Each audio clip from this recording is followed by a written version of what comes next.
আসসালামু আলাইকুম, কেমন আছেন সবাই? আশা করি ভালো আছেন। আর এমনি বন্যার কারণে আমার বাংলাদেশ ভালো নাই, দুঃখের বিষয়। ছাত্র আন্দোলনের সময় অনেক দোয়া করতে পারছি, যে প্রবাস থেকে সাহায্য সহযোগিতাও করতে পারছি মোটামুটি।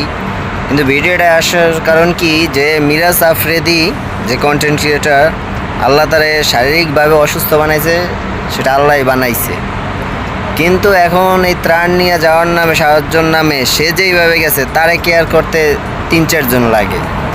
তাই এর লেগে সবার প্রতি আবেদন, আর মিরাজের প্রতি আবেদন, এইভাবে হাসির পাত্র না হইয়া, তুমি টাকা উঠাইছো, তুমি এই করছো, তুমি টাকাটা একটা ট্রাস্টের মাধ্যমে পাঠাই দাও, এই করো।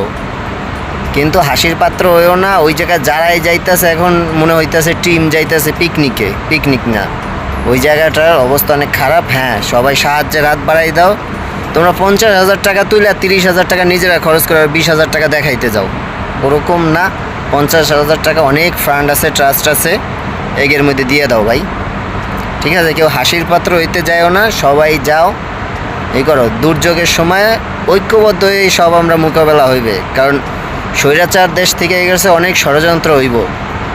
তাই সবাই ভাই কেউ হাসির পাত্র হইও না, যাও। মিরাজ আফ্রিদি মন খারাপ করিও না, বাট কিছু কাজের কারণে হাসির পাত্র হয়ে যাও, এইটা না। তো সবাই ভালো থাকো, আল্লাহ হাফেজ।